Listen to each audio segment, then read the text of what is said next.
ពេលចង់ញ៉ាំម្ហូបខ្មែរម្ដងណាត្រូវចំណាយលុយអស់រៀងច្រើនតិចដូចសម្លទំពាំងនេះអញ្ចឹងមួយឆ្នាំហ្នឹងគឺអស់20រៀលគ្រាន់តែក្បាលត្រីមួយចំហៀងទេគឺអស់10រៀលបាត់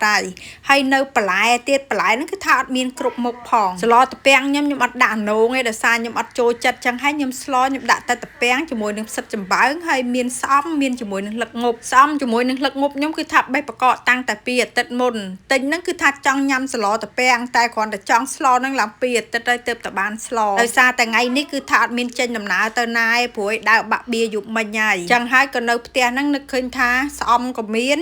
ស្លឹកងប់ក៏មានអញ្ចឹងក៏រត់ទៅទិញក្បាលត្រីព្រឹកមិញមកចាហៀងហ្នឹងមកយកមកស្លទំពាំងហើយទំពាំងនេះមិនមែនទំពាំងស្រស់ដូចទំពាំងគេស្ងោរបងប្អូនអាទំពាំងចិនណោះហើយទំពាំងនេះមុននឹងយកមកធ្វើម្ហូបហ្នឹងគឺថាលាងវាឲ្យស្អាតហើយយកទៅដាក់ដាំស្រុះជាមួយនឹងទឹកក្តៅមួយពុះពីរពុះសិនបានខ្ញុំយកមកហាន់ព្រោះអីទំពាំងហ្នឹងដូចគេប្រើថ្នាំសឬមួយយ៉ាងម៉េចឯងឃើញម្សៅសបងប្អូនអញ្ចឹងហើយមុនយកមកធ្វើសម្លញ៉ាំហ្នឹងគឺត្រូវតែលាងស្រុះទឹកក្តៅវាឲ្យស្អាតសិនហើយនិយាយពីរឿងសម្លទំពាំងនេះបដិញ្ញាខ្លាំងណាត្រូវតែធ្វើឲ្យបានថ្ងៃហ្នឹងទៅផ្សារទៅទិញក្បាលត្រីមកលាងអីរួចរាល់អស់ហើយអង្គុយចង់លើកក្បាលត្រីយកទៅដាក់លើទូកកទៀតនិយាយពីថាអារម្មណ៍វិញប្រែប្រួលចង់មួយរំពេចហ្មងចង់ខ្ជិលទៀតណាតែនឹកឃើញថាតែខ្ជិលត្រូវទៅទិញបោះគេញ៉ាំហើយបោះគេញ៉ាំខ្ញុំមិនសូវចូលចិត្តទេម្ហូបខាងក្រៅដឹងមិនទេម្ហូបខាងក្រៅញ៉ាំតែមួយពេលពីរពេលគឺទ្រាំហ្មងជាពិសេសញ៉ាំហើយគឺឆាប់ឃ្លានទៀតចឹងហើយធ្វើខ្លួនឯងញ៉ាំទៅហើយទំពាំងនេះខ្ញុំស្លអត់រងាស់យូរទេដោយសារទំពាំងនឹងអត់ហាងចឹងហើយខ្ញុំរងាស់ប្រហែលជា10នាទីទៅ5-10នាទីទេហើយបើស្លទំពាំងស្រស់វិញគឺមានក្លិនហាងក្លិនអីបងតែទំពាំងនេះអត់ទេកាលខ្ញុំទៅខ្មែរខ្ញុំយកទំពាំងចិនមកស្លទៅក្លិនហាងទាល់តែរងាស់រៀងយូរបន្តិចតែបើទំពាំងបោះចិននេះវិញ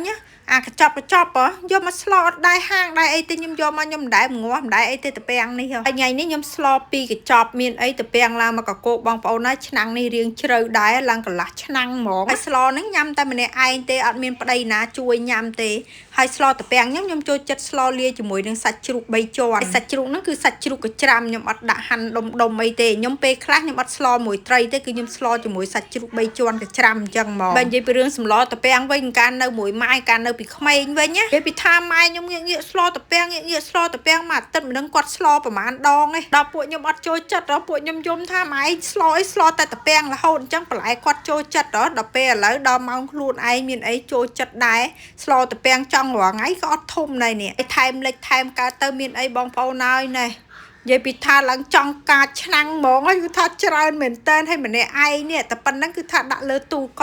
ហើយបន្ទាប់មកហ្នឹងគឺខ្ញុំដាក់ជាមួយនឹងផ្សិតចំបើងនេះគួរតែពុះគឺល្អបំផុតគឺវាចូលជាតិល្អដាក់ទាំងមូលដូចខ្ញុំមិនចេះគឺអត់សូវចូលជាតិល្អទេហើយបើមានដាក់ខ្យងដាក់អីទៀតមកអូរឹតតែតំណងក៏ប៉ុន្តែខ្ញុំអត់ដាក់ដោយសារអីបងប្អូនខ្ញុំឃើញខ្យងរស់ខ្ញុំចង់កាន់សិល5ខ្ញុំចង់ជៀសរបស់ដែលមានជីវិតរបស់អីដែលខ្ញុំអាចជៀសបានខ្ញុំព្យាយាមជៀសអញ្ចឹងណាប៉ុន្តែនៅហាងវៀតណាមគឺមានក្បាលខ្យងលក់ដូចគ្នាក៏ប៉ុន្តែខ្ញុំរៀងញើតញ៉ាំអញ្ចឹងហើយខ្ញុំសុខចិត្តអត់ដាក់ហ្មងទៅអញ្ចឹងប្រើតែសាច់ជ្រូកកច្រាំនិងក្បាលត្រីហ្នឹងគឺថាឆ្ងាញ់យកទៅណាមិនអស់នេះដាក់តែបន្លែខៀវបន្លែហ្នឹងឲ្យតែច្រើនមកណាបងប្អូនណានិយាយពីថា